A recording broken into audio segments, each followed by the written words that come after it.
Hello student, I'm your Sandhya ma'am. Jai Hind to all. And today I'm just going to provide you the part 3rd of subject Concord. Before it we have studied a lots of rules and some of these specific rules and formulas. And today also I'm just going to tell you something important. Okay, so let's start. अगर हमारे sentence में बेटा if we find in our sentence collective plus of plus plural noun, अगर हम किसी भी sentence में collective noun of और प्लूरल नाउन को पाते हैं तो हम उसके साथ हमेशा सिंगुलर वर्ब का यूज़ करते हैं. ठीक है, collective plus of plus plural noun, in this case we use singular verb in the sentences. How? For instance example देखिए, अ बैंड ऑफ म्यूजिशियन. अब बैंड ऑफ म्यूजिशियन का मतलब होता है जो संगीतकार होते हैं, बहुत सारे झुंड में बहुत सारे लोग होते हैं, उनके लिए कहा गया है इज़ कमिंग. तो वो लोग आ रहे हैं. अब हमने यहाँ पे इज़ क्यों लगाया? क्योंकि बेटा ये सारे जो भले ही आपके प्लूरल नाउन्स हैं लेकिन ये हैं तो एक ही ना, यानी कि हम सिर्फ बैंड ऑफ म्यूजिशियन का नाम लेते हैं तो उसमें सारे लोग आ जाते हैं, यानी कि ये इनका एक ग्रुप है.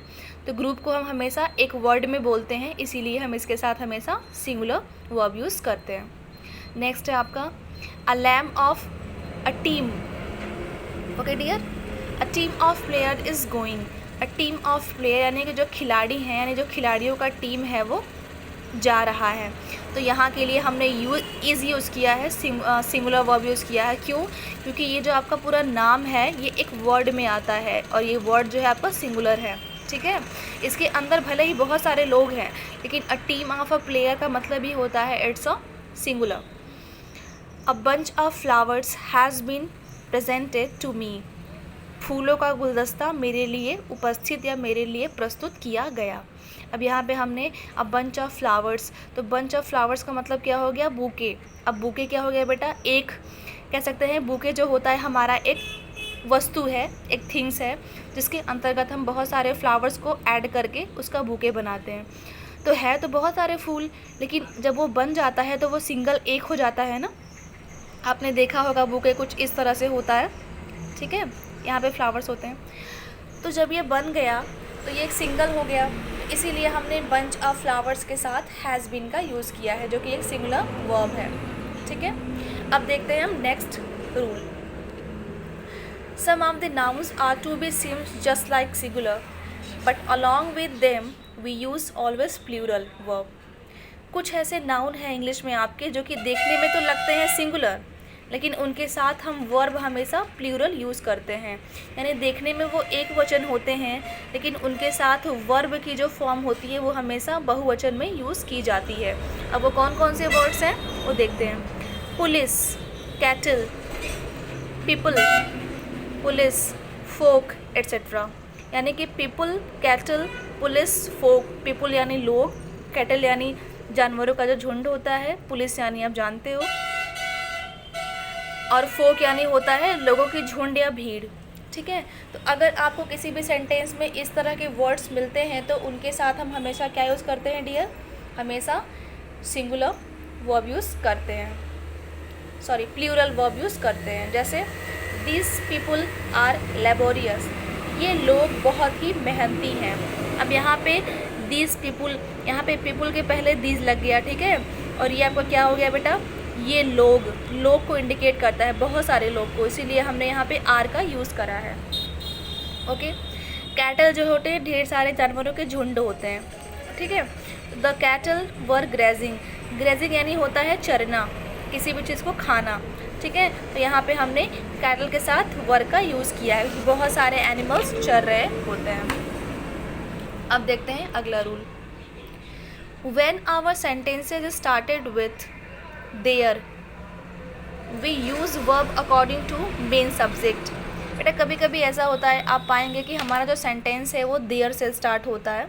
ठीक है, देयर से स्टार्ट होता है, लेकिन इस टाइप के सेंटेंस में हम वर्ब कब यूज़ करते हैं? हमेशा उसके मेन सब्जेक्ट के अकॉर्डिंग, क्योंकि इसमें दो सब्जेक्ट भी दिए जा सकते हैं. ठीक है, तो हम हमेशा इसका जो वर्ब है वो हमेशा हम कैसे यूज़ करते हैं dear?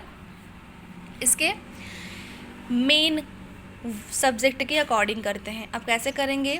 There are flowers in the garden.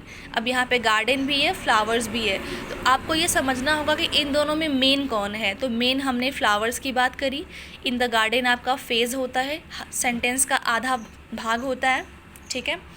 तो देयर आर फ्लावर्स, अब आपने आर का यूज़ यहाँ पे किया है फ्लावर्स के अकॉर्डिंग, क्योंकि फ्लावर्स आपका मेन आपका सब्जेक्ट है, ठीक है। इसीलिए आपने इसमें प्लूरल वर्ब का यूज़ करा है, ओके। अब देखते हैं second, many of, several of, a few of, the majority of, in this type of sentences, in this type of subject we use plural verb.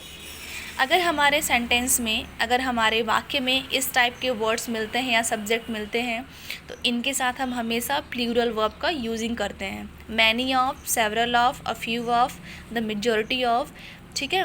इसको याद रखना। मेन आपका ये वर्ड्स है, आपको इसको समझना और लिखना होगा अपनी कॉपीज़ में।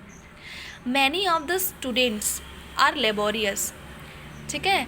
बहुत सारे जो विद्यार्थी हैं वो बहुत ही मेहनती हैं। लेबोरियस यानी होता है मेहनती। हमने यहाँ पे प्लूरल वर्ब का यूज़ करा है, क्यों? क्योंकि हमारा जो सब्जेक्ट है वो प्लूरल सब्जेक्ट है, ठीक है। The majority of the voters have turned up, जो मेजॉरिटी है लोगों की वोटिंग के लिए वो टर्न अप हो गई है, वो मुड़ गई है, ठीक है। तो यहाँ पे हमने क्या बोला बेटा कि हमेशा जो हमारा सब्जेक्ट होता है उसके अकॉर्डिंग हम यूज़ करते हैं वर्ब को। Several of the politicians are corrupted, बहुत सारे जो नेता लोग होते हैं वो बहुत ही भ्रष्ट होते हैं। करप्ट यानी होता है ख़राब या भ्रष्ट होना, ठीक है। तो इस तरह से हमने यहाँ पे इन सारे सब्जेक्ट के अकॉर्डिंग वर्ब का यूजिंग करा है। अब देखते हैं next, there are some nouns they can use according to their real meaning या meaning, and we use verb according to their means.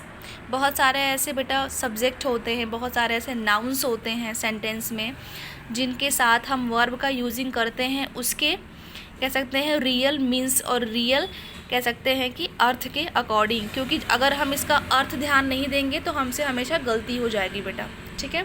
जैसे हमने यहाँ बात करी, a ship is grazing, a ship यानी कि एक भेड़ की बात की जा रही है। यहाँ पे हमने ध्यान लगाया, देखा कि यहाँ पे सिंगल शिप है, तो सिंगल शिप के साथ हमने क्या लगा दिया? वर्ब की फॉर्म, सिंगुलर वर्ब, क्योंकि हमारा सब्जेक्ट क्या है? सिंगुलर सब्जेक्ट है, ठीक है।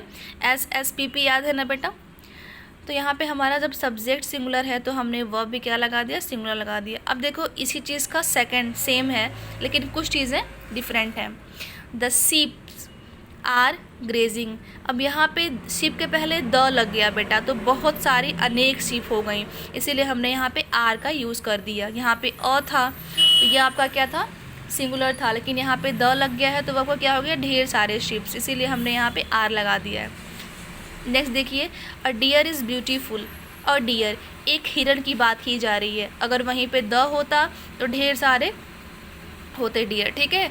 इस तरह से हम इसके मीन्स को समझ के तब अपने वर्ब का यूजिंग करते हैं। ओके डियर, आई होप आप लोग को सब्जेक्ट कनकोड का कॉन्सेप्ट क्लियर हो गया होगा, ठीक है। अब इसके बाद आपको इससे रिलेट एक्सरसाइज करने की ज़रूरत है, ठीक है। So my topic is complete now today, and the next video I will provide you the next topic of grammar. Till then, Jai Hind to all of you.